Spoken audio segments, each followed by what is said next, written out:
Hello, everyone. Welcome to the third of our three yarning circles in the series Between Stories. Today's theme, Deep Time. I'm Ken McLeod. I'm the host for today's session, and I'll be introducing our guests in a minute. But before we do, I'd like you to just take a few moments to do a little reflection. Can I ask you to just focus inwardly for a moment? Take a few deep breaths. And just reflect on what it means to you that here in Australia, in the 21st century, we have the great privilege of living together with the oldest civilization on the planet.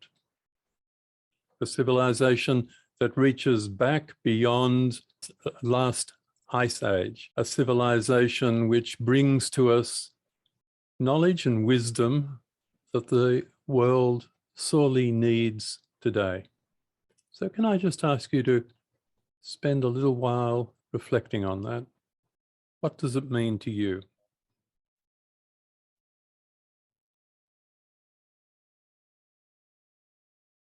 Like an elder said, about country, when country calling to you, they come through dreams, and people have been dreaming for country from way back. It's about the bird's eye view. In my father's language, you call them nyanganjola wangri jangamana nyangan, meaning in a dream that already had been seen many times before. I've been perceived that particular dream. I just had to explain that story through my experience. So this is what I wrote down. Flying through the clear blue sky and feeling free as much as a bird could ever be, I was overwhelmed with the relaxation over a familiar dotted landscape that was before me, spotted with splendid colors. It was so rich and breathtaking. I didn't realize that I was a large bird until, looking over my shoulders, I had dark brown feathers. I called out through the silent air, and as I gazed into the distance, noticing the whole scenery that was somehow previously painted by myself, it was beautiful, only a place that which we knew very well. There, just above the surface of the water, I could see Abram was swimming in motion. It was going westward, towards that setting sun, moving gracefully on its own. And at that point, I knew what it meant to me. With that knowledge and overflowing of river of wisdom that I had, that somehow I knew, definitely,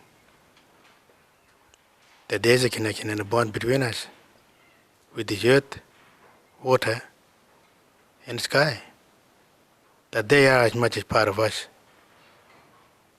as we are to each other.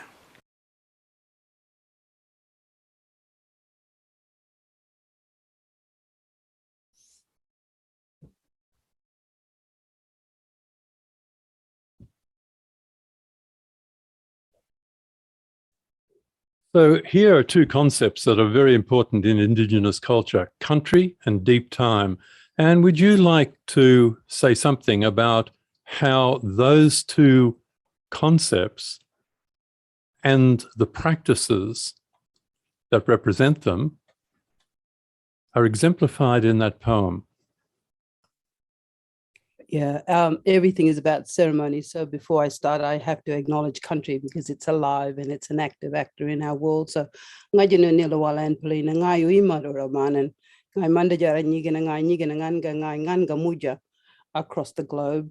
Nganga muja today on Jugun and Yaru country because I'm in Broome. So it's a really interesting concept that people are looking for something in the world today. And I think Edwin is a very beautiful poet. He's an amazing artist. That poem that you just saw has been embedded, getting ready for the Sydney Biennale in terms of bringing content in from country to dream with the Parramatta River and the people of Sydney. So He's a very beautiful man, but the most important thing is this concept of deep time. And from our culture, as Edwin talked, we dream country. We dream everything that comes into becoming either reality or some presence in the future. So for us, when we talk about dreaming, people like Edwin are very, very special. They come in a way we say they've been here before. So he is a man who can dream country. He is a man who can teleport himself above the world in the form of his totem, which was very interesting because I heard you mention that one of the books that has been written is about becoming animal. And this is one of the things that we want to share, is that when we are born into a totem, an animal, a non-human being creature that teaches us how to be fully human. So it's very, very important. So Edwin, his Jarinj, his totem is the eagle. And with him being able to dream country, he goes back into becoming that creature, that animal, that bird. And that bird takes him above country and shows him country, not just country now, but country before and in the future. So it's a real interesting concept. And I guess one of the things that in terms of the participants is you cannot understand these concepts unless you share the values, the ethics, the belief system that we have, because it is from a different worldview. It is different from a philosophical standpoint. And so in order to come with us and dream country and understand deep time, we have to understand that time is not lateral. It is in a circle. So also in my language, we have a word called bugaragara. Bugaragara means the past, the present, and the future fused into this moment now, in which we must ethically act to either do something or not do something. So all of these concepts are really deeply embedded within a total different construct of a different worldview of how we become, how we be, and how we must be. So it's very, very interesting. You know, some of the words may sound a little bit confusing, but I think the journey requires something that somebody said to me from the United States when I was there many, many years ago, is that if you want to be a brave, you have to be brave. And so if you want to reach your full potential as a human being, you must open your mind, your heart, and your spirit to these new becomings, because without them, you will not reach your full potential, because you will have missed the ancient wisdom that have grounded our understanding of who we are and who we must become. So from that point, I want to say that for my culture, my world, dreams are very, very important. They connect us to the past. They show us the future. They help us to deconstruct the problems that we are living with right now. So people have to come in and go, okay, well, I agree with you. I'll have a go at it.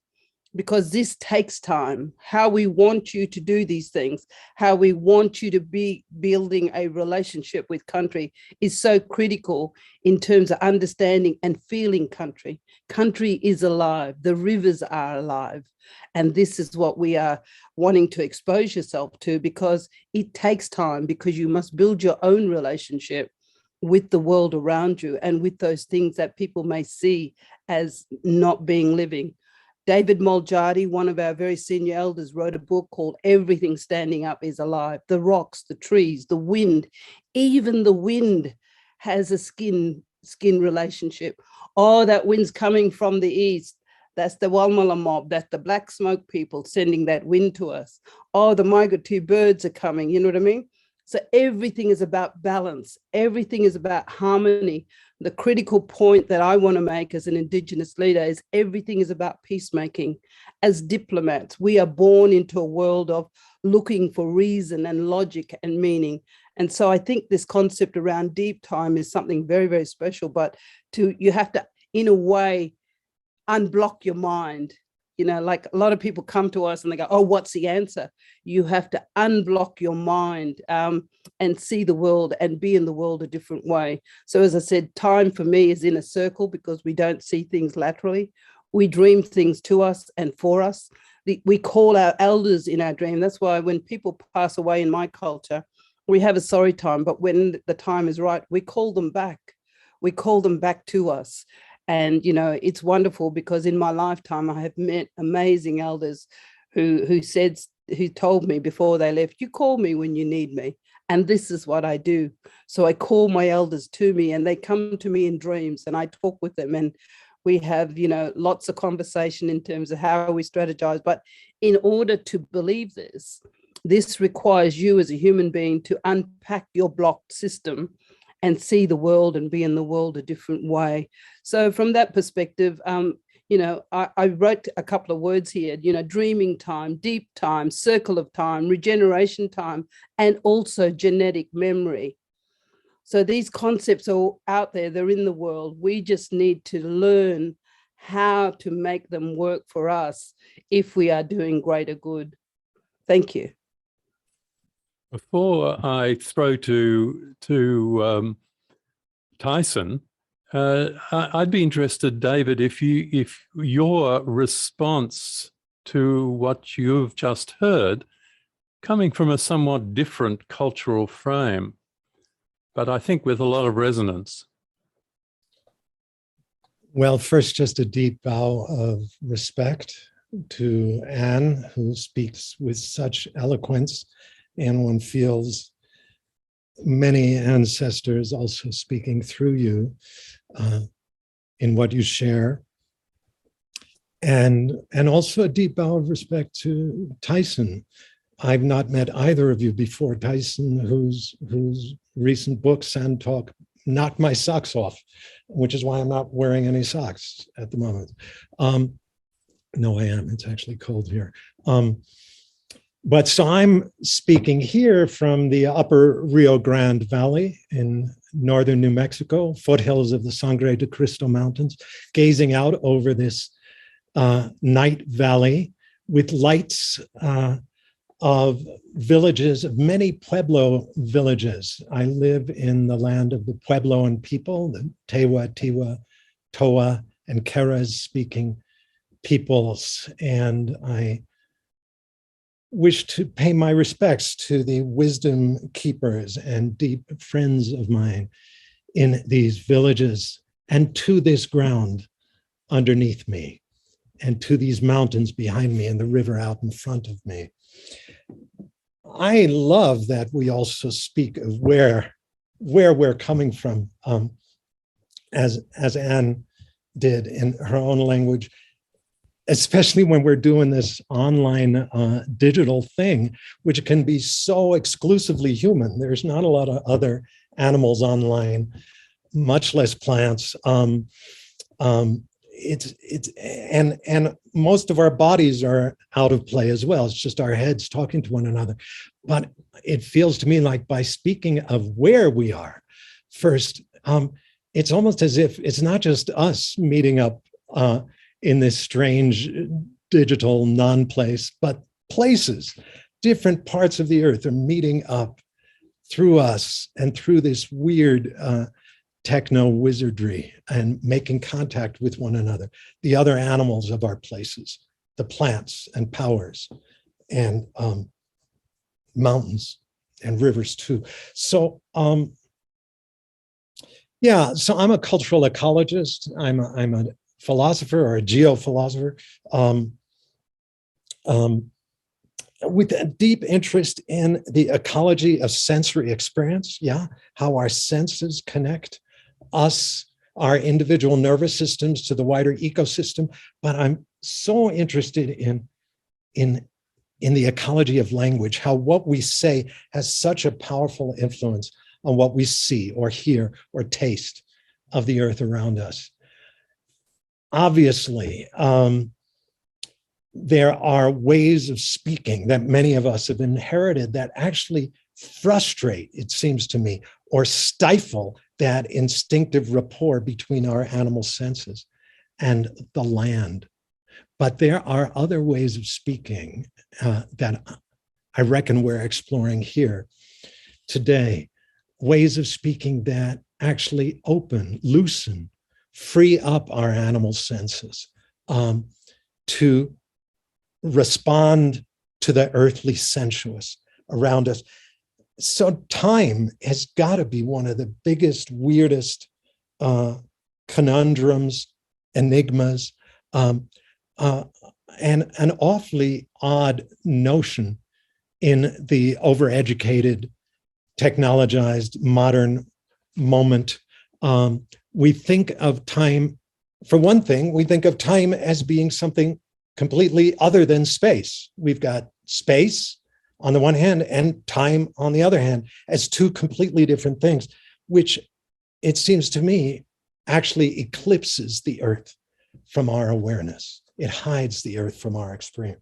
From our experience, we think of time, we've been taught to think of time, I certainly was, to think of time as this rectilinear movement. This line starts somewhere and then is moving in this one direction toward somewhere radically different, which of course underwrites all our notions of progress and such. But so time is this rectilinear thing. And then we've got space as this pure emptiness, homogeneous void, homogeneous in the sense that every point within it is exactly the same as any other point.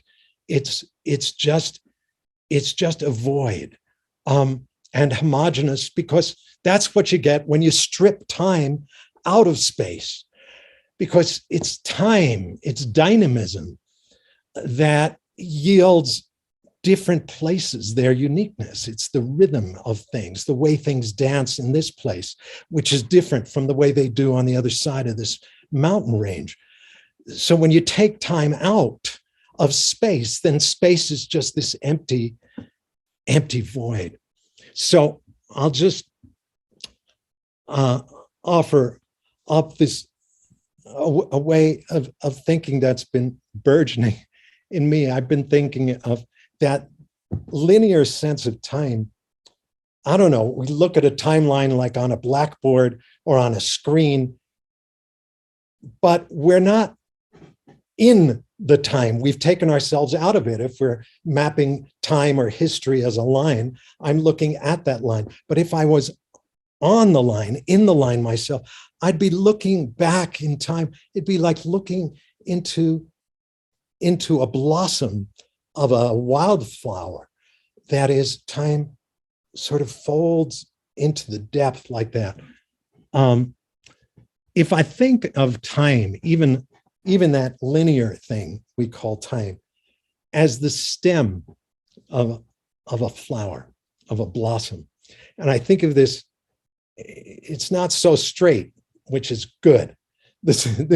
If I think of linear time as being like the stem of a wildflower, and that at a certain point, this stem begins to blossom, begins to open out into space, time itself flowing back into space, the fragrance of that wildflower spreading into the space around it. Well, then space itself transforms radically. When we let time merge back with space, when we let time blossom back into space, space transforms into place. That is, each point in space has its own dynamism, its own weirdness, its own rich and multiple ways of grooving and dancing, each thing with everything else around it. It seems to me that only when we bring time and space back together do we start noticing where we are and the power and primacy of place. Thanks, Dave. Wow. Tyson. I spend most of my time these days like torn between wishing I was American and like being really glad that I'm not American. Man, I just love the way you fellows talk. Just the amazing freedom you have with speech, and yeah, the poetry of your work. Love to respond to that.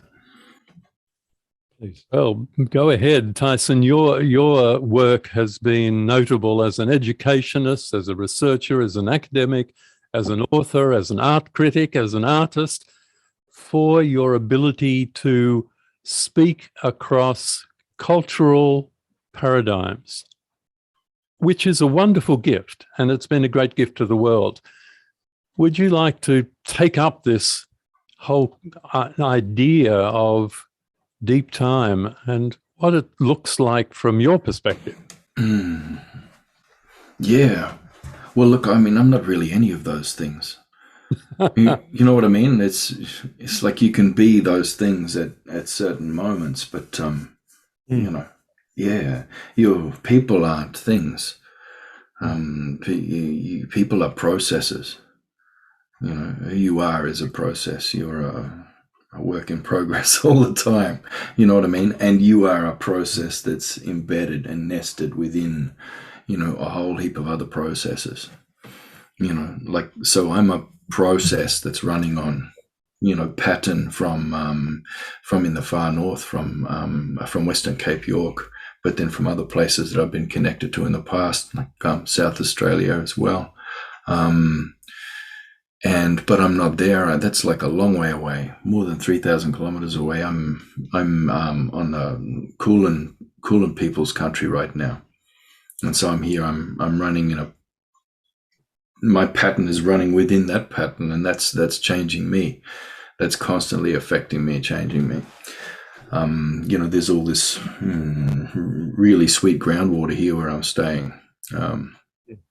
And that's affecting me all the time. I'm always aware of where that is, and you can follow that in the landscape and find that. And you know, there are seasons happening here in this city, you know, which is like a terrible city, but you know, there's still the black cockatoos show up, and you know, there's a crow sitting at the front, and there's possums, and those tawny frogmouth owls keep coming by.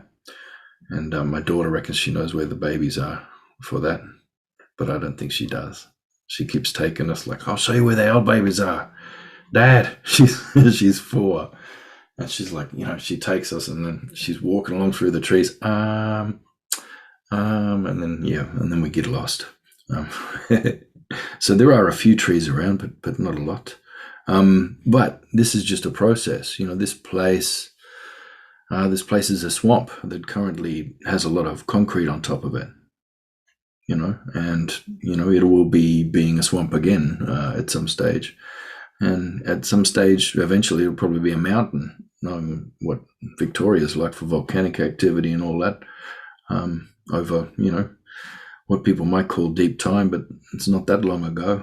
It's a very dynamic landscape we're in here. It's a process, and you can learn a lot from that.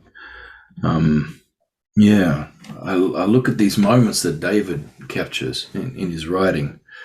I was reading something of his where he was talking about the skies clearing, you know, on lockdown, when everyone's on lockdown, and you can see the fish in the canals in Venice and like all these sorts of things. I don't know, and I'm looking at that moment in time and that process and that sort of phenomenon of everybody sort of coming out their doors and seeing the Milky Way sometimes for the first time in their life, you know, old people looking at it, remembering seeing that Milky Way when they were kids. And I don't know, I think I wrote a couple of things at the time, sort of with that same kind of wow to it as well. But at the same time, it's kind of like, you know, when you start a romantic relationship and it's all really, you know what I mean? You know, that first few weeks, Arnie, you know, when you start with that new man and you get that few good weeks at the start and it's all really exciting. But then, you know, after a while, someone hasn't done the dishes and then, I don't know, something they do annoys you and then they start snoring. And it's like, did they snore before? Are they snoring? You know what I mean? So people come into this relation with place for a minute and it was all magical. And then they kind of like saw how hard the relationship was going to be. And I feel like they went back inside. Do you know what I mean? It's like, Jesus, you know, I don't even want to read a David Abram book. I want to hear him talk about it on a Zoom meeting while I curl up on the couch and like rock back and forth, because I'm not quite sure how I'm going to be as an organism in this world and how I'm going to survive. I don't know. I guess starting to come into things, I'd like to go more into the sort of physics side of things as we go along. Physics and then our cultural sort of physics side of things. But I thought that would be a nice intro brief way to come in is just to pick up on those threads and go, we are we are processes, as beings in a landscape that is a process as well, and there are these cycles of time, but there's lots of circles running at once, and there's wheels within wheels, and everything's going. And as David said, there's not that it's not that rectal linear pathway every time. Though I just wanted to do that joke, really. Anyway, so that's my bit done to start with, and then we might get into Schrodinger's wombat after, which is like a thought experiment I shared with Andy once. Instead of Schrodinger's cat, we were thinking about Schrodinger's wombat. And can I ask you to bring into the mix place? We've got place, we've got country, we've got time, we've got the way we are formed by the dynamics of those elements. Could you bring in the whole question of ceremony and the role of ceremony in manifesting and bringing those qualities into our lives and into our role as custodians and healers of the land? Yeah, I think one of the things is ceremony is protocol. Ceremony is respect. Ceremony is being in a relationship where everything around you is alive and you must be in communication with it. So it's a really interesting concept. 30 years ago, there was an amazing quantum physicist who was also an anthropologist called David Maybury Lewis. And David Maybury Lewis produced a 3-hour documentary and a text, an amazing book, exactly talking about the same point. And in a way, you could say, well, if David was here with us, it's like yesterday. What have we learned? What have we not unlearned in regards to these challenges? So I think one of the things that that really struck me from this body of work is, what is reality? What is real? And I think this is a really interesting thing, because as I said, in the film, he holds a rock in his hand and then he crushes that rock and it is particles. So is it a rock or is it a particle? What is truth? What is reality? What is this thing that we need to unlearn in our minds as human beings, because we have been so compacted with not learning how to see and feel the world in which we are in? So I think from that perspective, I think, there are lots of really interesting questions, and I hope this is a throw to Tyson in a way, because what we're talking about is energy systems, life forces. As I said, ceremony is very much embedded in respect, in protocol, in diplomacy, that there are rules that we need to practice and follow, in terms of knowing that, as I said, for me, nothing is in this moment now. Nothing is everything around us, before us, in the future, in the past. So ceremony is very, very important. And I'll just use a little story, because for all of us, it's all about stories. About 40 years ago, there was a very big ceremony and a celebration in Perth called the Indian Ocean Festival. And my grandmother's people went down there and they formed an amazing nulu or a corroboree or a ceremony. And they had this song that they sang for a song line, which was recorded. And 10 years ago, I found out about it. I took the song back to the elders from my grandmother's community and I said, oh, this was a song. Can we map the song line today? And this was 10 years ago. And they said, no, the time is not right. We can't do it. And so we had to wait a further 10 years. And this year was when we did map it. So Edwin and my son, Mark, are almost what they needed to go through in a way, what would we call it? They had to go through their own learning, their own confidence, becoming Nyigina men who could hold the song line. And so the time is right. We went on country, and every part of mapping that song line required ceremony. We had to come to place. We had to sit with place. We had to reintroduce ourselves to place and to country. And we had to stay connected on that song line on a mission that we had to go to the end. And it was absolutely amazing because everywhere we went, every stop we had to talk with country, we had to sing to country, we had to acknowledge country, and move through the landscape in a way that allowed us to have legitimacy on country. Because when you do ceremony, there is an awakening, there is an opening that allows you go through. It's like an energy portal. You can go deep dive in terms of being with country, feeling country, hearing the elders from the past, seeing them into the future. And we came to the final spot, which was called Mullaloo. And we arrived there and, we've got all the technology, drones, everything, we were filming. And I just sat to have lunch. And I sat down and I was having my lunch, and then I looked before me. And there before me was this huge lake called Mullaloo, where our sacred ancestral serpent lives. And in the background, I saw my grandmother's country. And then behind my grandmother's country was my great-grandmother's country. It was a huge range called, in our language, we call it Gandhara. But it's a huge range called the St. George Range. And my great-grandmother's family were massacred there. And she was brought into Nukumba. And I'm sitting here looking out and I'm going, my whole life is before me. Here's me. Here's my grandmother's country. Here's my great-grandmother's country. And then I just had this huge energy system just evoke me to say, you are sitting in a place which is you. So there I am in the present, looking to my grandmother and seeing my great-grandmother's country and thinking, this is all coming together. So these questions of what is reality? What is truth? What do these energy systems do when we evoke them to ceremony? Because you can't do one without the other. You can't wake up the system. We call it wake up the snake, wake up the consciousness of people. You can't do that unless you perform these particular ceremonies that take you into a place of, in a way, privilege and an honor to be in, but a duty of care to ensure that that information, that knowledge, that wisdom, that energy, that ceremony is going to be transferred to the younger men. So this is, just giving you an example, because I think stories tell it all. But yeah, ceremony is vital. Ceremony, we can't lose ceremony. And, sometimes people go, what about stolen generation? What about people who don't know the country? What about white fellas? We can teach you to feel it, to hear it, to see it.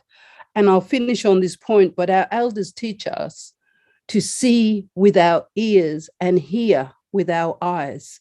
So these are total different concepts that unless you can understand it, you will never get it. Thank you. David, you're well known as a storyteller. Would you like to bring your take on story and the role of story into the conversation? No, I there's so much on the table.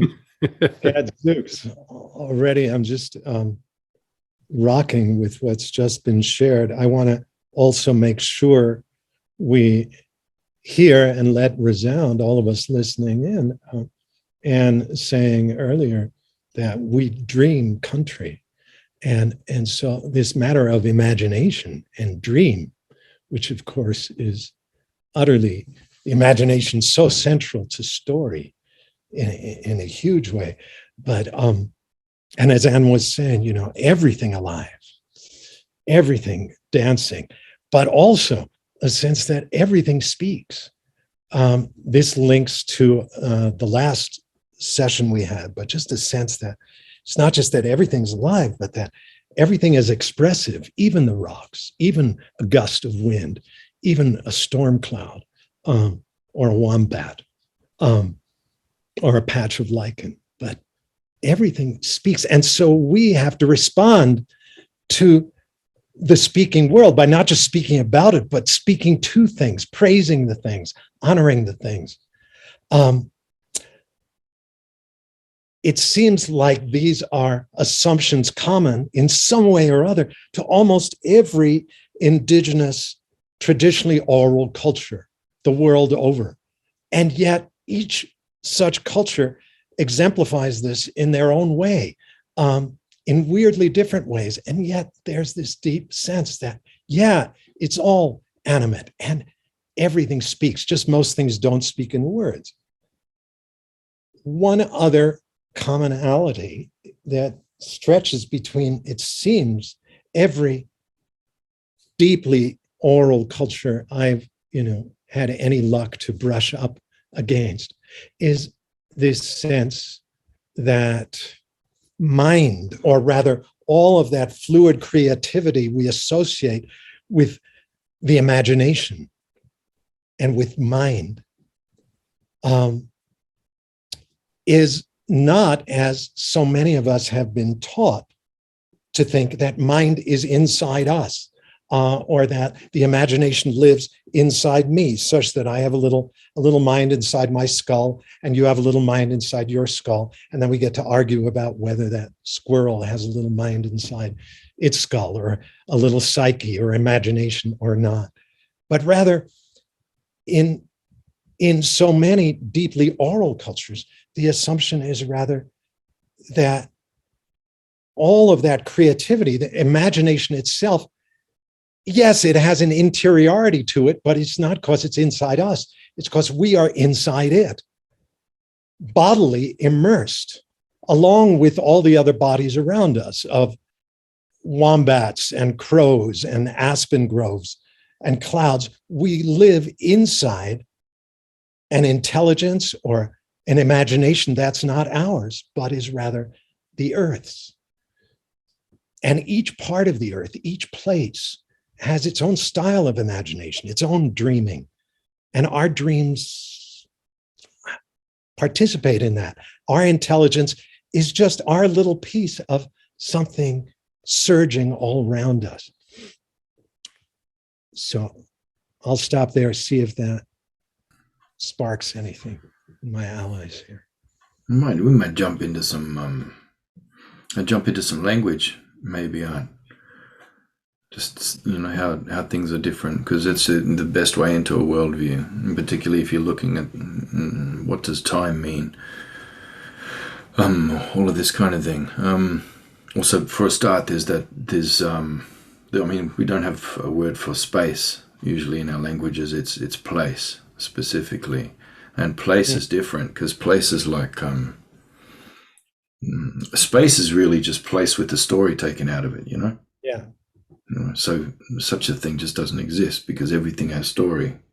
You just have to know the story for that. So that's your place. But then at the same time, place is usually the same word as for time. Like time and place are usually either the same word or a suffix that you put on the end of a word or something like that. So it's hard to separate these constructs at all.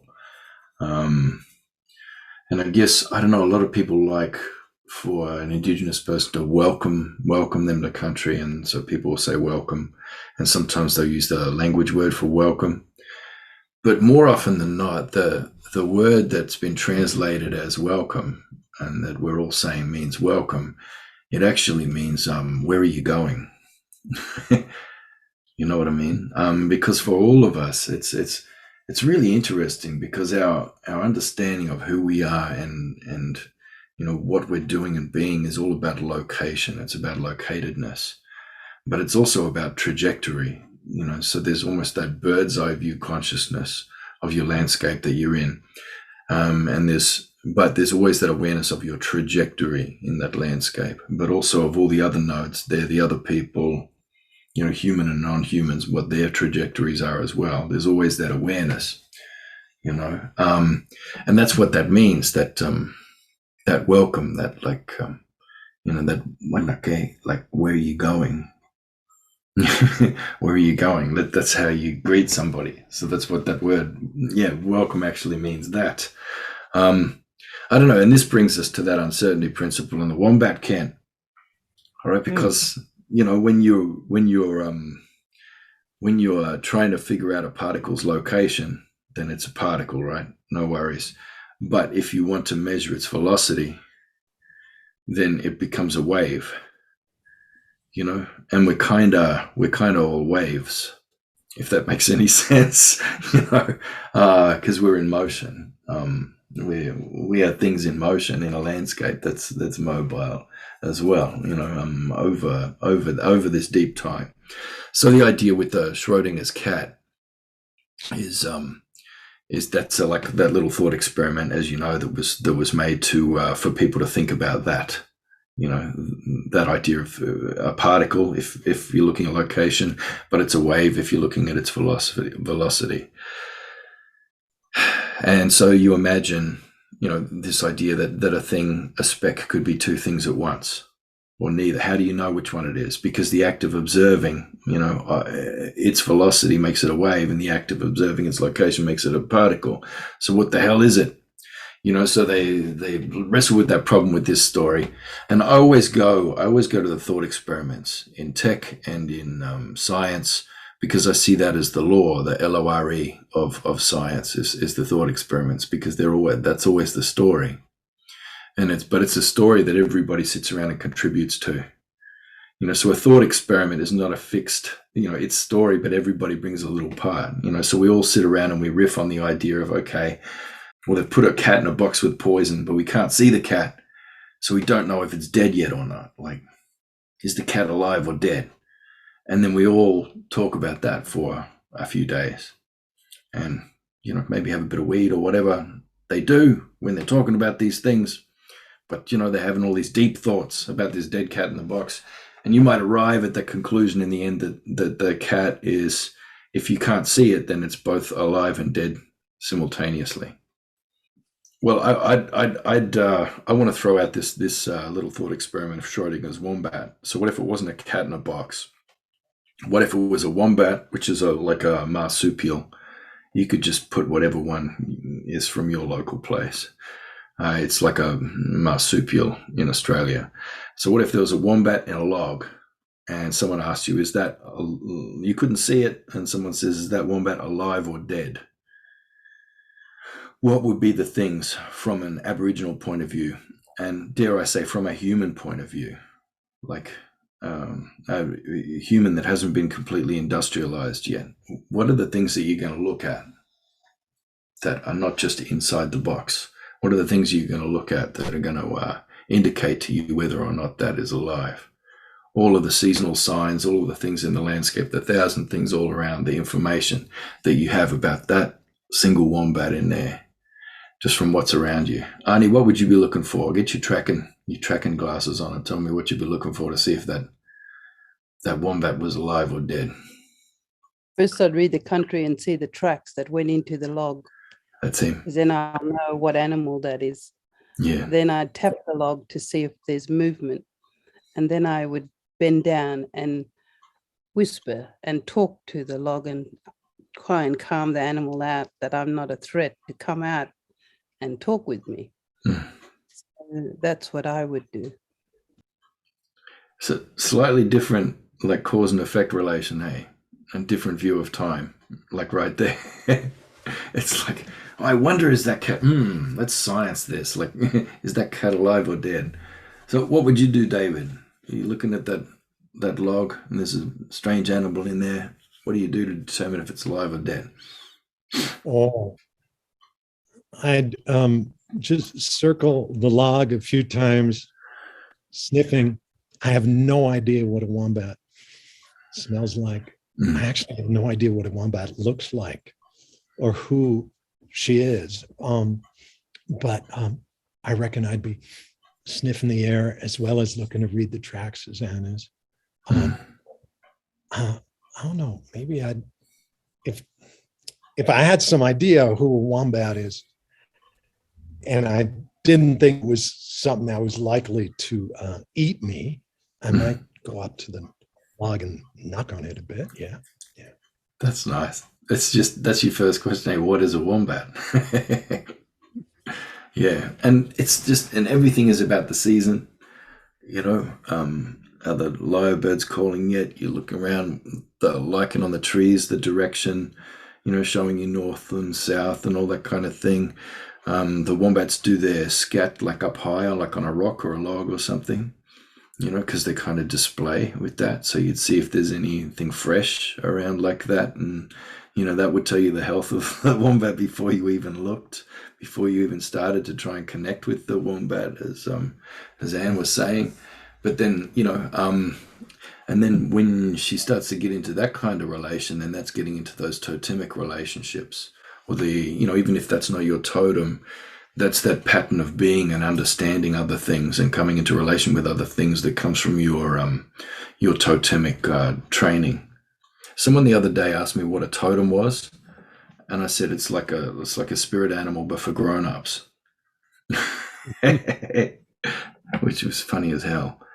For me, they didn't laugh very much because I bet they had like a deck of cards with spirit animals on there, and they pull it out every day to tell them what to do or something.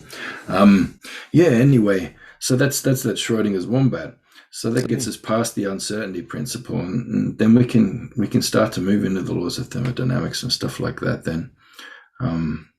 But hey, before we slide into thermodynamics, I'm just thinking, picking up on this, on the importance of tracking and tracking, checking out what tracks are leading toward that log. I don't know, the various times, the kind of few times I've spent really, learning to track some of the critters around here. It got me into such a trance of just concentration, fascination with these traces on the ground and bent twig here, but these footprints or edges of footprints and such, that when I stopped the practice, I noticed as I was looking around the rest of the world that everything seemed to have the quality of a track. Certainly the clouds up in the sky were traces of what the invisible air was doing at the moment. But gazing the cliff wall at the edge of one of the mountains just right nearby here, I began to just see, oh my God, it's a track of how that mountain came to have that shape and how it's been worn down. But even older, the story of these layers of sediment and minerals, and how I didn't know how to read those tracks all that well at that point, but I started to get this weird sensation that everything's a track. Just that the present moment or the landscape itself is the past is everywhere present, showing itself in the present moment. Yeah, you're not even paying attention. Yeah, you're not paying attention to the animal tracks to track it. You're not even reading the country around you or the systems, around you. You are, you're in conversation. That place is telling you everything about everything that's going on.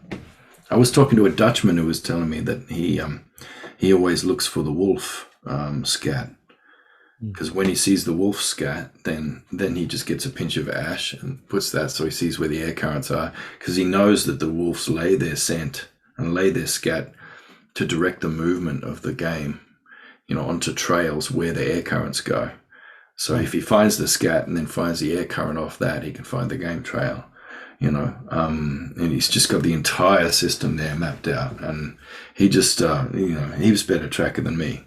And he's in Holland, tracking deer and stuff like that, and by following the wolves, so I'm just sick of all these people going, oh, but I'm white, so, how can I be more indigenous? It's just pay attention to your freaking place, and don't whinge to me about being displaced from your homeland. We're all displaced from our homeland.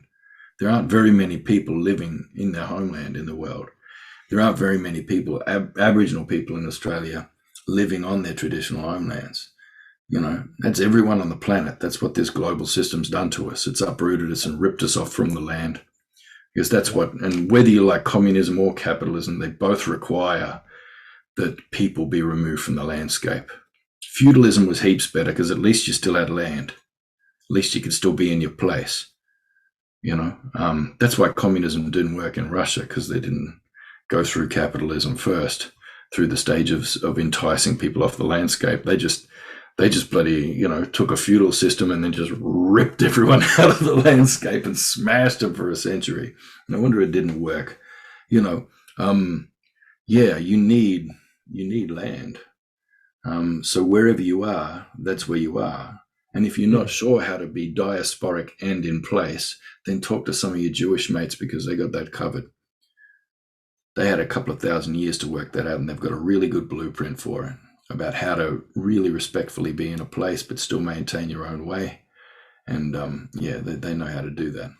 One reason I'm Jewish. One reason my people knew how to do that was because they kind of had a portable place, because we wrote our stories down, right? So the Torah, these scrolls is like, where'd those stories come from? Well, they were place-based stories, all of them. They happened in particular places, in sites in the land. And just like you folks with your dreamings, it's like when my ancestors were wandering the land there in the Middle East, and you see that cave mouth, whoa, it triggers the memory of that story that unfurled there. And you come upon that cluster of trees. It's like, oh yeah, I know how those trees, the whole land was sprouting with stories everywhere. But at some point, I don't know why, some folks started writing the stories down. You can kind of feel it as if the stories are being peeled off the places and inscribed on the page. But the page, or rather the scroll of the Torah, is, in that sense, it's like a stand-in for the place. And so then when we got shoved off our land and then shoved again off we had a kind of portable stand-in for the place, a portable homeland. So that's part of how that worked.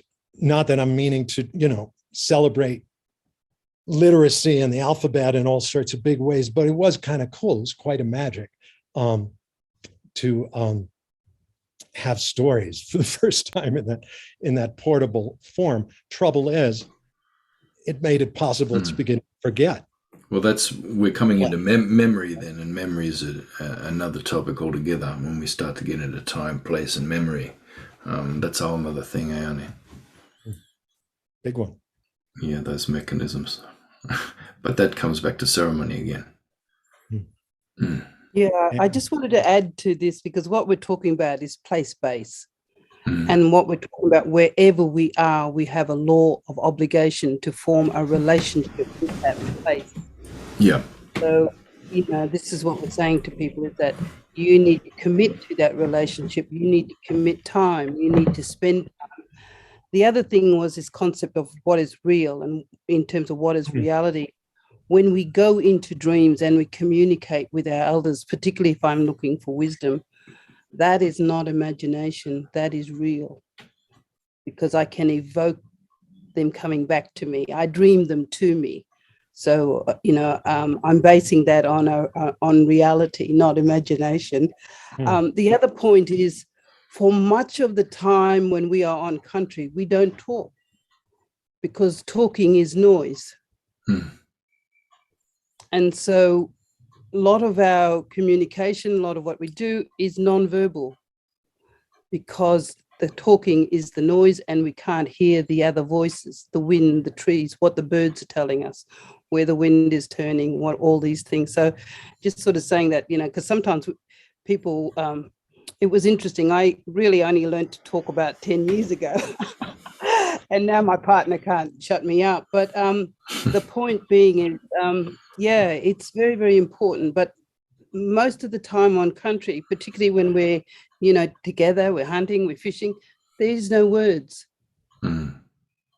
So, I find, language, particularly many sorts of English language, very, very noisy. And so most of the communication is nonverbal. So I'm just saying that, we need to be able to be in a space, as I said, to be able to see with our ears and listen with our eyes. So this is really important. So that kind of brings in that concept of deep listening. what some Indigenous Australians call dadiri, listening deeply to each other and to the land and to country and to the environment. How is that manifest in ceremony, for example? How is the kinds of ceremonies that are used to sing up and heal the land, how do they embody that notion of deep listening? Because there's more than the ear, isn't it? Well, there are ritual actions, in ceremony, but particularly for the build up to ceremony, there are ritual actions that are like psychotechnologies that are there to prime you for being linked together into kind of one big mind. All the people there, but the place as well, and humans and non-human. You kind of become one. You have access to more sort of computation power that way. But so then even just, so if you're clapping, so, if I'm facing you, Ken, and I'm clapping, and you start clapping in time with me, and we're looking at each other, and it's like there's that feeling that you get straight away. Like, can you feel that nice? Like, it's just like you've just taken something, because you're looking at somebody and they're doing exactly the same thing that you are. You're doing exactly the same thing that they are. And there's a mechanism, and they've found this in neuroscience as well. There's a mechanism there that sort of chemically tells you, I'll do well here. This is great. This person is good. This person is me. There's nothing between us. We're one thing. And then, but you multiply that by a factor of 50, a big mob of people all together standing and stomping and clapping at the same time, it's pretty special, that sort of gets you all into that one space, that one place. It brings you into place, and there's no time there. I guess it's time, place, because you're not aware of the passage of time. You just, eventually you just start to realize that you're really thirsty and, and that you need to go to the toilet. Yeah, it's all about energy. About energy. And one of the things with ceremony is the connectivity to the land. Yeah. So when you're on the land and you dance the land and the earth can feel the vibrations, the land is not lonely because you are evoking energy systems and memory. So, this is what we say is that, I've said this a couple of times, but, the Extinction Rebellion people go, oh, well, if we're so stupid and the earth, and the humans befall our own demise, Mother Earth will right-size herself because she has that power. I said she would be lonely without the vibration of human beings. So it's a connection between the different energy system from human to non-human. So this is very, very important that when we dance on country, we evoke memory, we connect to the land. So all of these things are very, very important because we're showing that, if we don't go to country, country gets lonely.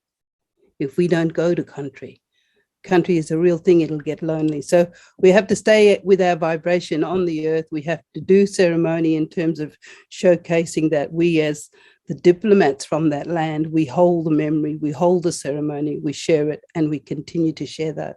So for me, it's about really showing that connectivity to the earth systems and evoking memory and dance and showing that exchange between human and non-human. So when we dance and connect with the earth, we can feel the power of the earth, but the earth will also feel us and evoke power in us. It's really, really interesting because many Aboriginal people who don't live on country, but many Aboriginal people who have been removed intergenerationally, 3 or 4 generations, will come back to country. And they, we introduce them to country and they go, I feel I know this place. I said, yes, because this place knows you. So, this is all about, like I said, living between deep time and memory and ceremony. But the most important thing is to honor the agency of the earth, that these are living systems, that we are all birthed from it. We will all go back into it. So there needs to be this harmony, this balance, this peacemaking. And so with the vibration of dancing, we can connect human to non-human. David, this brings to mind the several discussions we've had about the use of the term wilderness, which is used differently in North America, I think, from here. Do you want to open that question up? Because I think it has lots of connotations for non-Indigenous Australians. Yeah, wilderness is sick country. Yeah, I understand that. For me, it's a can of worms to bring up because it's not easy to get across. You know, we all use language differently, even if we ostensibly speak the same language. But it's a beautiful function of the fact that we live arrayed around the surface of a sphere, or rather in the outer layers of a sphere, and so that kind of ensures, it feels to me like that there's never going to be one language that everybody speaks in the same way. You know, you start using a word or a phrase meaning something and people pick up on it and they hear it and they start speaking. And it's a bit like that old game, you know, telephone, and it goes around the circle and then comes around on the other side from the other direction and bites you because the meaning has changed so dramatically. Yeah, like one of our rather brilliant, sweet cats, a guy named Henry David Thoreau here in the States, he didn't say wilderness, but he said wildness. In wildness is the preservation of the world. But he wasn't meaning this notion that wildness and wilderness came to have for too many, that it's space without humans, without people. It's just, for some of us, wild, as we've tracked it back, it's just the past participle of the word will. That is, it's willed, self-willed land that follows its own will, its own Tao, its own way in the world. And humans need to be a part of that. But that's folks in touch with their own wildness or their own instinctive spontaneity and improvisational gusto. But that's what, you know, wild, those are some of the resonances it has here among brothers and sisters who are working hard for the land and for wild culture, that is, for the indigenous cultures here. But I understand it has a profoundly different meaning, almost opposite, on the other side of the world, which makes sense, which is why I like that we live in this outer layers of a sphere. It keeps any words from becoming stuck and solidified too much. If people start using the same word in the same way for too long, time to find another word. Yeah, that's my sense. Phrases lose their meaning when everybody starts using them in the same way. Meaning is there when you're using a word in a fresh, weird way that has never been used before. The sick country, Tyson, do you want to say? Yeah, well, we have an ecological niche. There aren't too many environments on the planet that don't want us there. We're not supposed to be there, fulfilling our ecological niche. We're in a role. We're the custodial species. You know, we're the ones that are supposed to be able to see the entire system, and not in linear time, but, you know, see where it's been, where it is, where it's going, to see the system as a process and to care for it and to keep doing the ceremonies of increase that keeps that going. Now, that doesn't mean about growth, like the size of the system increases, about increasing the connections, the relatedness, the complexity within the system. You know, it's strengthening those relationships and beautifying those relationships within it. And that's where your growth is, that's where your wealth is, that's everything else. And that's what we're supposed to be doing. And any land that doesn't have us in it doing that is actually sick country. You see the old people weep more for what's called wilderness. It's been fenced off, and it's just like, just waiting to go up in flames. Yeah. There are old people who weep more for that than they will for like a park or, something like that, like a car park. It's just when you see that sick country, it's really sad because people aren't in it. So up north you see lots of, there's massive thousands of hectares of mangroves that are just dying. And it's like, why is it dying? It's untouched wilderness. There's no pollution there. Why is it? It's not dying because we're not there. We're not there doing the things we're supposed to be doing, for country. And Arnie's right. There's all those flows of spirit and the information. They might call it biological informatics or whatever you want to call it. But there's communication, there's signal going on there. A landscape is sentient in this, and you could argue that any complex system, self-organizing system is sentient. But, there is spirit in landscapes, and in a bioregion, there's a spirit of that place. And it needs us there. We're supposed to be doing that work there. And if we're not doing it, it's sick country. Yeah. Yeah, and I'm sorry, that took a long time to say that. But it is one of those hard ideas to get across, eh? It's too darn important. I think the notion, which hits many parts of the world and many folks as a revelation, that we two-leggeds, we humans, are the custodial species, or at least one of the custodial species, and that's who we are.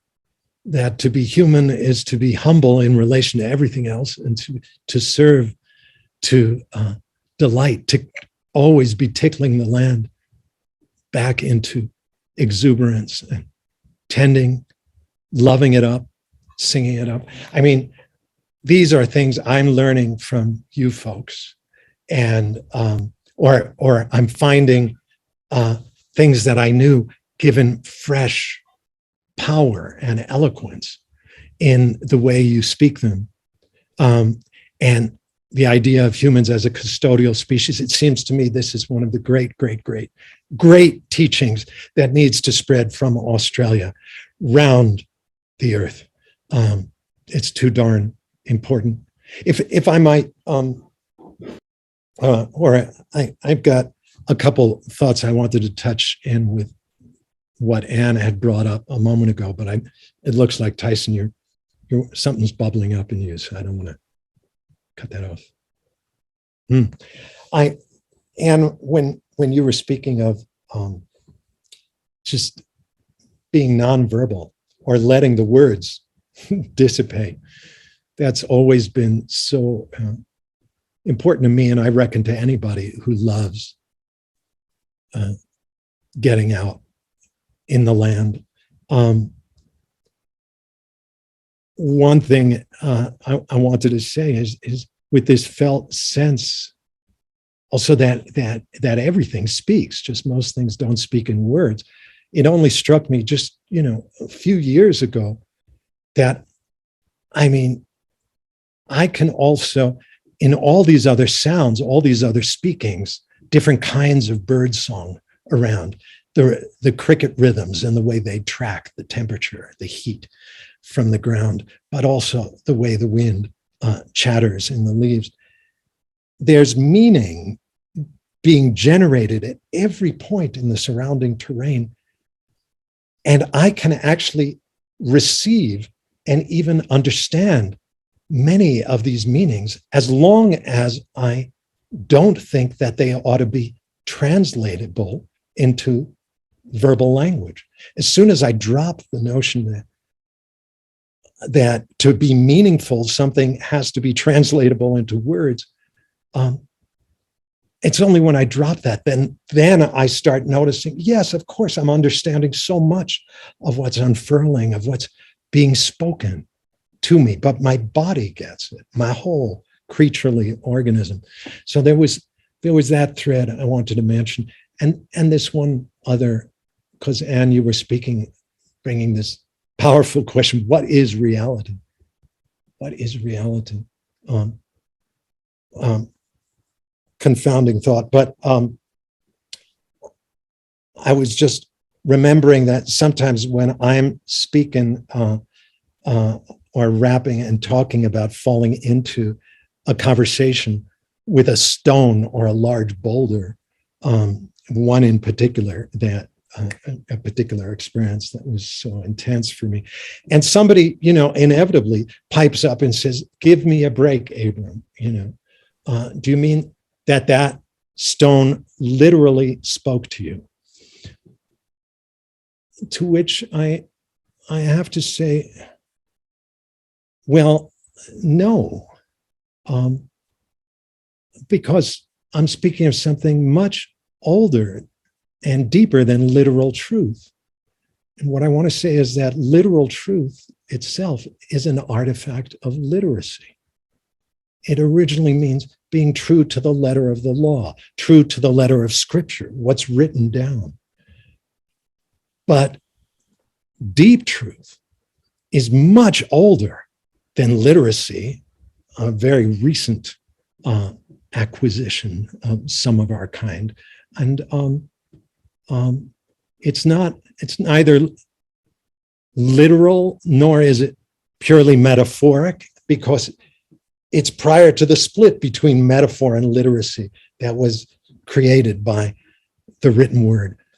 What's older? Something that it's about what really happens. It's about the actual world, not literal world, but the actual palpable world. But that world is crouched in readiness. Each thing is crouched in readiness to become something else. It's a shape-shifting world. It's a world where things are always dancing in relation to other things and in relation to us. And how do we speak in a way that allows that interplay? Neither literal nor metaphoric. It's rather a kind of metamorphic speaking. And that's what I hear actually in the ways of speaking that Anne and Tyson, that you guys are bringing. Yeah, I just wanted to add a story, because even as Indigenous people, we are bound to these obligations to do the right thing. A couple of years ago, I was down at a billabong, a waterhole, and I was with my friend, a filmmaker, and we were driving back to Broome, and I went up to the car and there was a rock laying on the ground. And I thought, oh, that's a lovely rock. And I picked it up and I put it in the car. And as I started to drive out of my community, I could see these huge, big black clouds brewing. And I didn't take much notice of it. And then I came to the first community where my eldest sister lives. And she said to me, did you pick anything? Did you take anything? Did you pick anything? I said, oh, no, nothing. And then I drove to Broome, which is another couple of 100 Ks. And I took the rock out and I put it at the bottom of my steps. And the filmmaker and I, we both went to our bedrooms and we went to bed. And we both were up about 1 or 2 in the morning. We could not sleep. And she said to me, is something going on? And I said, yes, I think something is going on. And I said to her, I think I've done the wrong thing.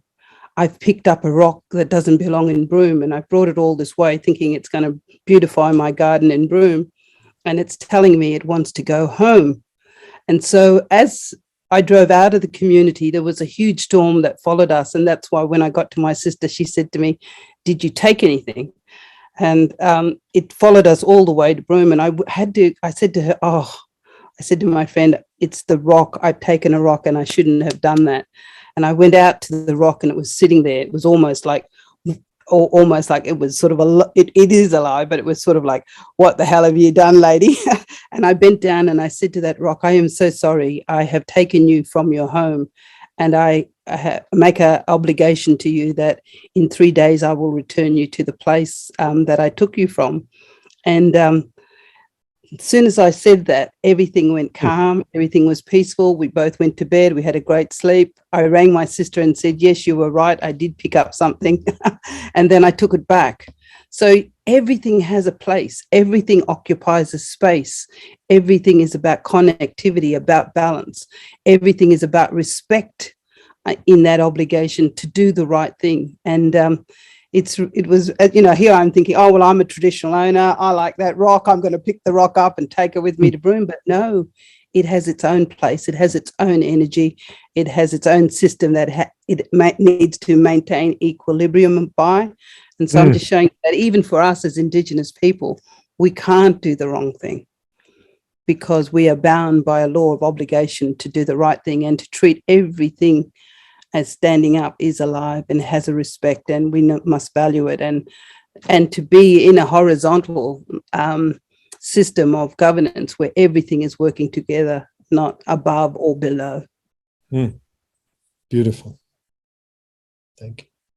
I had that conversation with Fritjof Capra the other day, and he was all like, "No, the rock is not alive," because he's Austrian. So I'm going to do him as Arnold Schwarzenegger. It's not alive. Get out! Nah. and I was trying to show like and I said, "Oh, look, you know, like a couple of weeks ago, I was like I was on Judge Elrond country and was making stone knives with these fellas there." And so I was telling that story. Have we got time if I tell you like for 3 minutes? Yep. Please. Ken, got time for a quick story? Yes. Yeah. So I had to make, so I was making stone knives with these fellas there. And, you know, but that wasn't my country. And I don't know. So you're supposed to go up to that, to the stones and tap them and find the one that sings. You know, but they weren't singing, and every time I went near them, I'd get like a really bad headache, and I'd move away, and the headache would go. You know, and they weren't telling me good things. I was just like, oh no, they were just going, go away. You haven't come in right. You know, so to go on and sit down with the old fellas, and they bring me into the place, and I'm telling them about the headaches, and so they give me the right story to come in, right smell, everything I needed to come in right, and then I approached the rocks, and everything was fine. And so I start tapping, and I'm tapping with this piece of South Australian jade that's, you know, a pattern that I know, you know, on those ones, and I come up to the right one, and it was just that sound, and it sings. So I thought I'd just let you hear that sound from that knife I made that day. But these are things that, you know, like, so ground edge tools is something that we did before anyone else. So like, you know, like when like your old people were still doing the flint knapping with you know, deer horn and that kind of thing, we're doing ground edge tools, you know, and leading the world in technology from that point of view. But these things, you know, they can take years to make. And the ground edge tools, they're not disposable like the napped ones. You hand them down to your grandchildren. You know, they last a long time, and you can keep putting that edge back on them. You know, and yeah, there was a lot of talk there about time, and because these were rocks that saw, you know, single cell organisms, you know, come up and turn into multiple cell organisms. These are the rocks that watched, you know, our ancestors, our megafauna ancestors, you know, those spirit beings, you know, and all of our ancestors that we're descended from as human beings, is sort of watched all of those rise and fall, and then is like, you know, watched me walking up to it and trying to pick it up and getting a headache. You know what I mean? And so there's that humility that you get when you're sitting there and you're taking your time and doing that ground edged weapon. With all those fellas, you know, all together telling stories, you know, and talking up those old stories. If you can think about all of the different models of time there that are overlapping in that place, you know, especially when you're supposed to be writing something and you got a deadline as well. There's that clock's ticking as well. But yeah, no, there's just something about that sentience of the rock. And I think it lives on a different time sort of thing, you know, deep time way. I think today's conversation has really answered that question that Tema mentioned before we came online, which has come up in the earlier sessions, and that is, as a non-Indigenous Australian, how do I participate in this process? How do I connect and become a custodian? And I think this conversation today has really answered that in so many ways. But there's just one thing I'd like to come back to. And earlier on, you said how important it was not only to open ourselves to new learnings and the learnings that arise from our place, but to unlearn. And it seems to me that we're actually just putting our finger on something now that for many non-Indigenous Australians, we've had to kind of desensitize ourselves to be able to live in this land.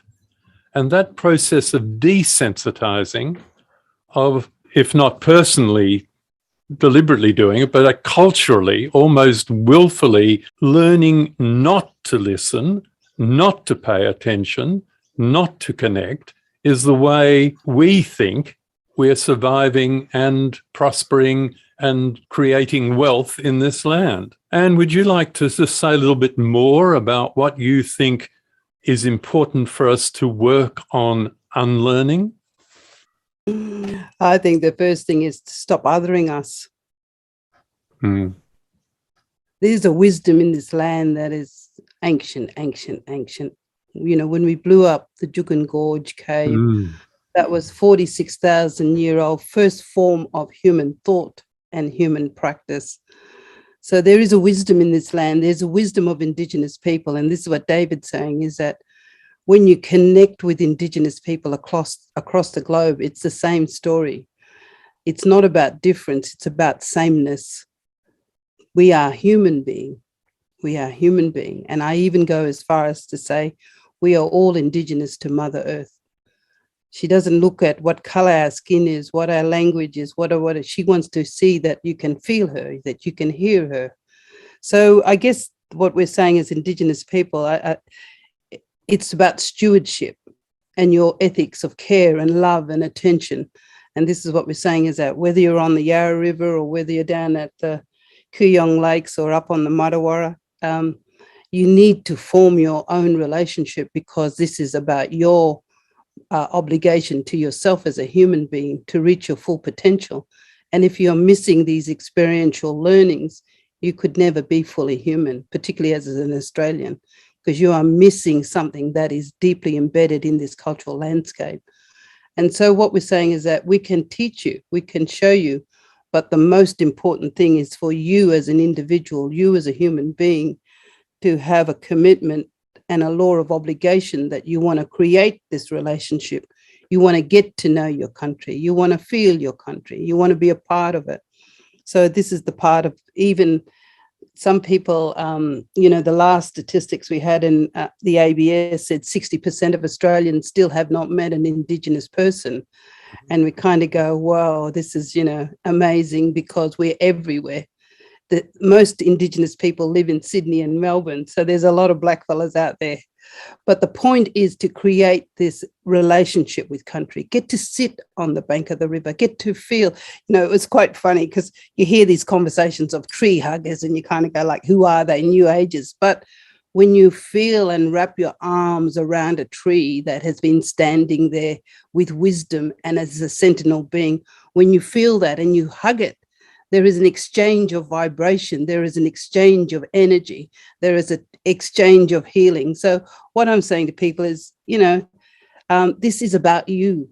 This is about you as an individual human being, is that you need to find your way. You need to unlearn some of those things that have blocked you up from experiencing, one, getting to know Indigenous people, two, to feel this land and the living water system. So, you know, most people I know, probably every person I know who has engaged with Indigenous people across the globe will tell you that their world has been totally transformed, because this is a wisdom and an energy system that is only held by Indigenous people who know ceremony, who can communicate in all the different places.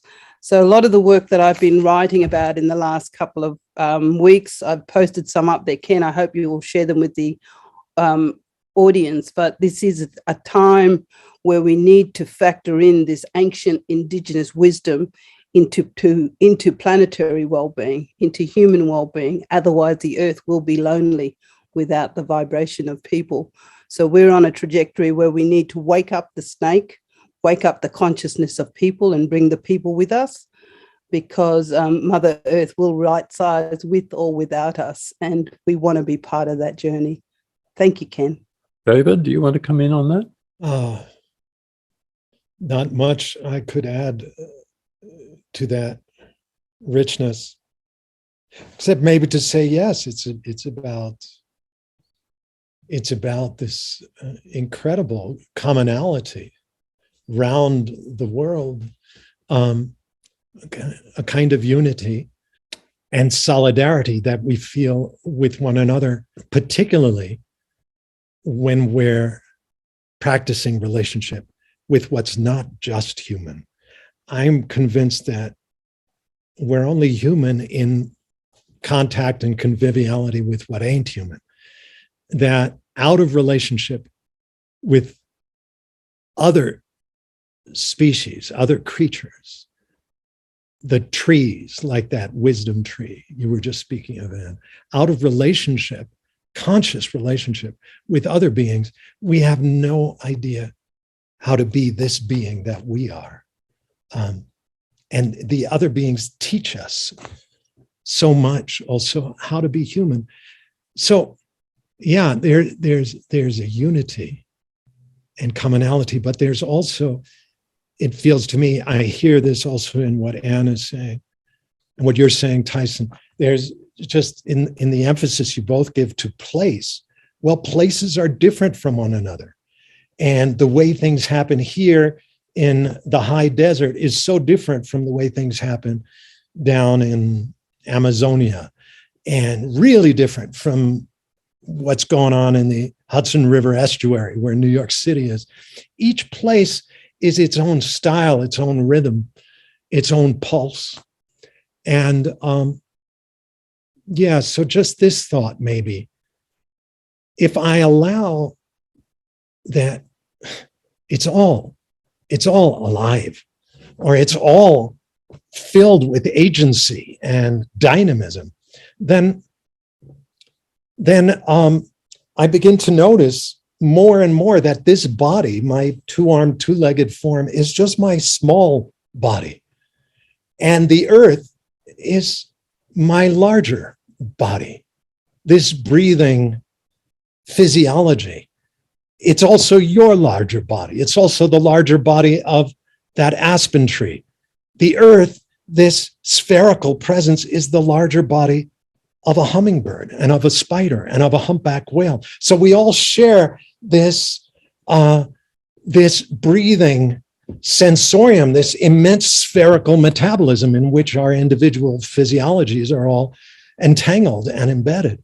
But if that's true, then, well, like my body, I mean, if a cell in my right kneecap was trying to act like a cell in my left lung, my whole organism would fall apart.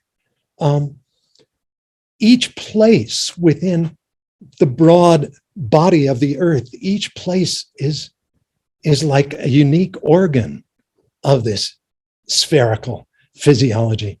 And each organ has its own ways, its own style.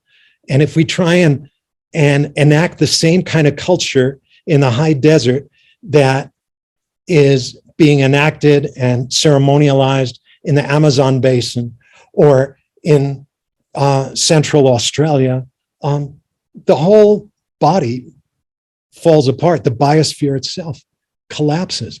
So beginning to re-diversify in some way, that is letting the land call us into a re-diversification of culture, seems also a big piece of this enigma, if that makes some kind of loopy sense.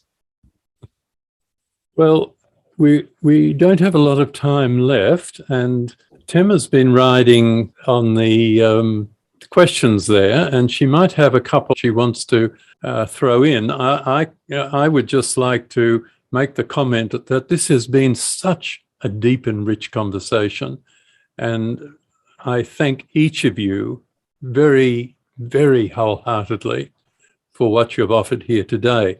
And you've made my task so easy. You've demonstrated a self-managing system with very little requirement for my intervention. Can you bear with us a minute and see whether Tema has any pressing questions that she wants to raise from the audience? Thanks. This has been really amazing. I've been taking lots and lots of notes just for my own memory. There's been a lot of questions, and I think taking off from where Dave just was with rediversifying, I think a lot of them have been about that, like where do each of us fit in that rediversification? So I'm going to put out a few, and people can take that where they would like. So Katrina from Woiwurrung country says, can non-Indigenous folk help vibrate with land country, accompany it, keep it from being lonely, even though our memories of country are so short? And Peter says, could we please hear more about how we can be generously relational whilst listening quietly to the real? And Angela says, how can we evoke our ancestors if our roots are intertwined with the colony? She says Spain in her case. I feel a call, but I don't know how to connect. That girl there from Woiwurrung language country there, she should check out Ceres, Ceres, that place. She probably knows about it already because it's, it's basically, like almost like a permaculture sort of farm on reclaim sort of land there that's been rehabilitated, etc. But she should ask around about the kingfisher story there, that apocryphal tale about what happened when the kingfisher came back, because that was a big action with local elders and local Aboriginal people and lots of settlers from all around the world, all doing really big ceremony together. And there was a big spirit of kingfisher came back, and all the kingfishers came back to that creek for the first time, and so all the spirits of the mole people were able to move on. It was getting a bit ghosty there, a bit thick with the ghosts. There was no one to take the spirits back across, Anyway, they did all that together. It's certainly possible, and it's it's doable. So just look into the lore, the LORE of your place and your community there. I tell you, there'd be 1,000 hippies would be talking about Kingfisher story at Ceres, and you find out the story of that. Yes, well, it's a good example, isn't it? Because it's on the banks of the Merry Creek in the middle of Melbourne. So these things can happen everywhere. And do you want to add to this? No, just agreeing. It is everywhere. It's whether it's here or whether it's in New Mexico or Texas, it's everywhere. It's whether or not you're brave enough to unlearn what you have learned, so you're not so blocked up, so you can experience this. So I'd say you got nothing to lose. You can only win. So go for it. Try it. Write me a letter to tell me if you did or didn't do it. But yeah, this is an invitation to everyone. And as we all say, everything is place-based. This is the law of the land, not the law of man. So it's very, very important that, people have been writing about this for some time, the land ethics and all of these sorts of things. The land is alive. It is an active witness in our daily lives. And so be brave. If you want to go on a journey of an experiment, I think that you owe it to yourself as a human being to push these things and to try it. You'll never look back. I think perhaps the key words in what you just said, Anne, were bearing witness. I recall, these might not be entirely accurate, but David Maljali once made a very powerful statement about standing where he was looking out across his country, and he said, "My heart fell open." And it seems to me that's what we're being called to do, to open our hearts. And that's a risky thing to do, particularly in our Western kind of culture. Hey, Ken, one simple practice that's really not so simple, but I'd love to just toss out there that all of us and us non-Indigenous folks can certainly just begin to engage in and to practice that. I think is so darn lovely and powerful, is just start telling stories again. Start telling stories again. I don't mean reading stories to your kids from books, but putting the book down and improvising a story with your kids. No, actually taking your kids out of doors, out under the night sky, and weaving a tale about why those stars are doing what they're doing. Or better yet, telling stories out in the land, and not just with your kids, but stories of what happened there in the land where you live, what you met, where bear encountered you. Well, and gather people for the telling of stories that live in the land itself. Start storying up the land. We're not going to restore the breathing earth without restoring the breathing earth. And as soon as we begin such a practice, we begin realizing, oh, wow, there are people who've been doing this for a hell of a long time. And in fact, you all who live in Australia, you live amidst a culture that is so adept at listening and knowing the tales sprouting from every bend in the river and every cave mouth and every cliffside. And I mean, I just hope that those stories and tales are beginning to be told and told more widely, and inviting some folks back for the telling, not just not only folks of Indigenous ancestry, but opening us all up to this infectious practice of story and storytelling with your whole body. That just seems so key, but stories that live in the land. One I thought that came from Anne's story about the rock. Mari says, your story immediately made me think of all the millions of tons of rocks that are endlessly being moved from Australia around the world as we speak, supposedly on our behalf to earn export dollars. What have we done? What have we done? What have we done? What are we still doing? It's interesting. I just looked out from my door right here, and on a bench outside, I have a huge crystal that is the last remnant of an amazing crystal cave that was just blown to smithereens. And just before they blew it, this Indigenous guy thought he should grab a piece, and he's brought it here, and I need to send it to the owner. But we are this is all about energy. We are destroying the energy systems of the earth, so everything is out of whack, everything is out of balance.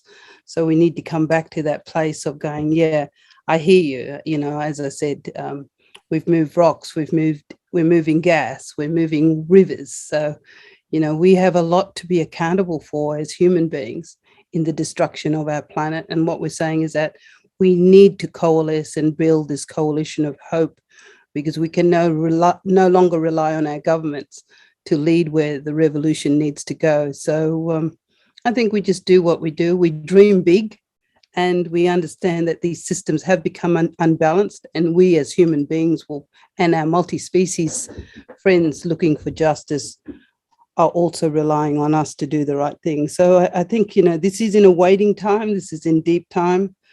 We don't know what the true cost burden is going to be for shifting all of these energy systems, but they're out of whack right now.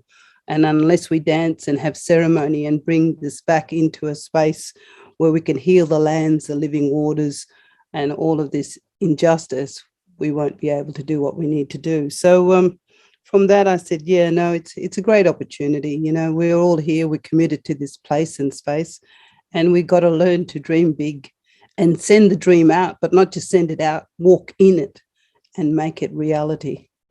Thank you. This is from Lucy, and it's directed to Anne, but I would assume it's for everybody, because it's about She says, I'm interested in how you integrate your academic life with your sustained ability to engage with deep listening and relationality. My own unlearning journey has been to reject my very academic intellectual roots. I worry that if I continue to engage those parts of myself, it will take away from the emergent, deeper ways of seeing, being, knowing, and listening.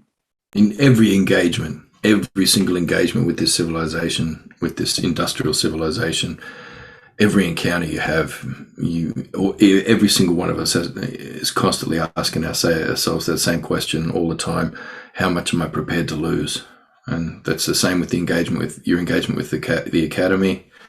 Everything's a trade-off. How much of yourself, how much of the world, how much of your connection with it are you prepared to sacrifice in order to do well in this industrial sort of civilizing system?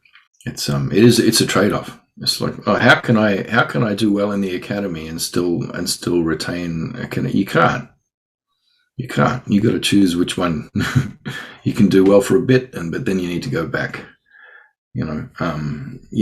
Doing well in one is going to kill you in the other. Sorry, you're not allowed to thrive. You're not allowed to thrive in both worlds. Yeah, I think it's important. This is part of the challenge we have in terms of communicating. I think there's multiple storytelling for multiple places. And in a way, I've sort of recently come back into academia. And one of the things I do is as I said, I'm a filmmaker, but I'm also writing poetry. So I think one of the ways is, once we get the story, what is the creative way to be able to share the meaning of that story? And so, I think we're a little bit testosteroned out on science. And I think we need new ways to bring the people with us. And that's why art and science is magic. And that's why films and singing and storytelling and dance and ceremony is another way to communicate this embodiment of the story we're trying to share with you. So I think it's, I totally agree with Tyson, is that it is a trade-off. And as I said, this is not a job for me. This is destiny. And it's a huge cost, because what you're trying to do is also not only teach other people to learn and see the world a different way, but you're dealing with all the injustices that that are brought on Indigenous people. And I just sort of giving a plug now for the Sydney Peace Prize, which is an international global recognition of the voice and treaty, but it's extremely difficult to have peace and have treaty when we continually have invasive, unjust colonial development rammed down our neck. So I think we need multiple ways to tell the story. We need science, but we also need to be transforming the legal pluralism. That's why a lot of the work that we're writing around ancestral personhood and giving rivers the recognition through this. I think there's many things. I think, it is really a challenge to be in academia and be brave and push the boundaries and get these sorts of publications out. But what I want to give a plug for is the creativity in communication, which is dance, ceremony, poetry, film, new ways to bring the revolution to have meaning to ordinary, everyday people. There's another question. Dave, do you want to say something? Oh, I spoke to this toward the end of the last session, so I won't say much except that, for those who do brave the academic and university world, steer away from jargon. Just try not to speak as a disembodied mind to other disembodied minds, using words that only signal that you're part of some in-group that can understand this. Fancy ways of speaking that have no rootedness in the ground, and they don't move your whole body. So if you're dancing within academia, I had to walk out on that world. But if you're working and dancing within it, as I do sometimes when I venture back in for a visiting thingamajig, visiting professorship, it's just keep touching in with your body, with your whole body, not just with your brain. Make sure that when you're speaking as a whole-bodied animal. And don't forget that you are a creature, you are an animal, and you have your solidarity with all the other critters around. There's one question that may be a good way to close or not, which is coming from Merle. who says, I appreciated Anne naming all of us as Indigenous of Earth. The words non-Indigenous that are being used in this conversation repeatedly to describe people who are not Aboriginal sound so excluding and jarring. It feels painful to be repeatedly excluded when this is a conversation about restoring a way back. What are some other terms that could be restorative? That's the world's tiniest violin playing for your exclusion. Sorry, man. You gotta laugh with me on that. Have a bit of fun with it, brother.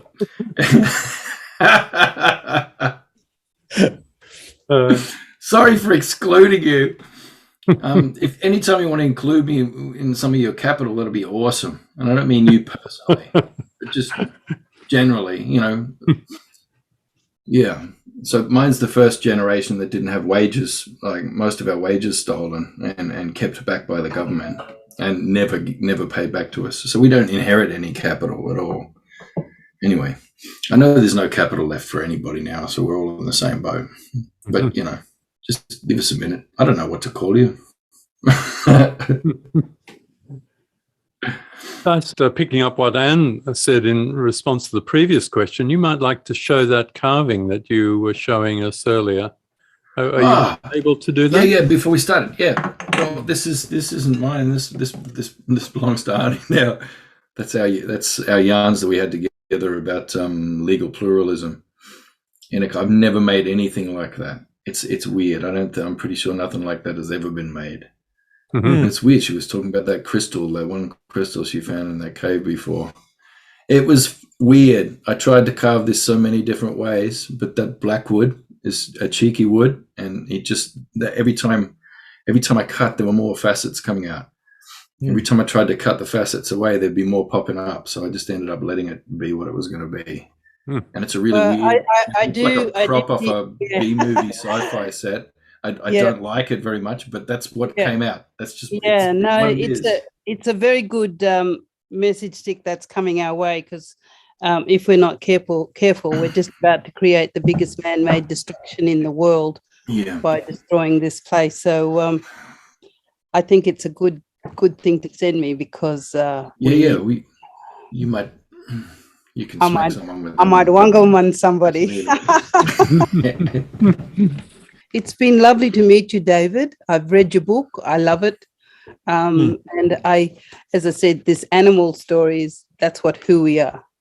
Yeah. So it's been a very, wonderful opportunity, but lovely always to be with Tyson.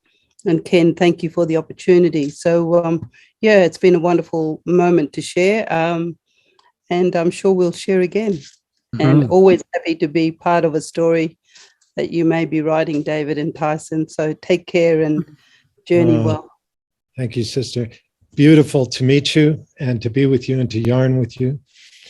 And you too, Tyson, amazing. I'm terribly nervous coming into this. You both make me sort of tongue-tied and such, but what a deep joy and pleasure to actually meet, even in this disembodied, weirdly digital ether. It's a joy and a pleasure, and somehow the magic of your creaturely selves comes across quite powerfully. Thank you.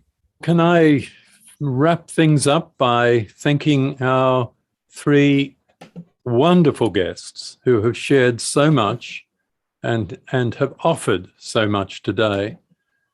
David, Anne, and Tyson. It's always such an enriching pleasure to encounter you and to have the opportunity to exchange with you. I'd like to thank all our audience members who have come today and those who are coming on when the videos come out next week. And I'd like to thank our program team, Rosalie Chapple from the Blue Mountains World Heritage Institute, Tema Milstein from the University of New South Wales Environment and Society Group, and our technical producer, Nema Adel. So thank you very much. And huge thanks to you, Ken, for thanks, Ken, drawing us together and making this possible. Thanks a lot, man. Thank you, David. I really appreciate that. Thank you, everyone. And goodbye.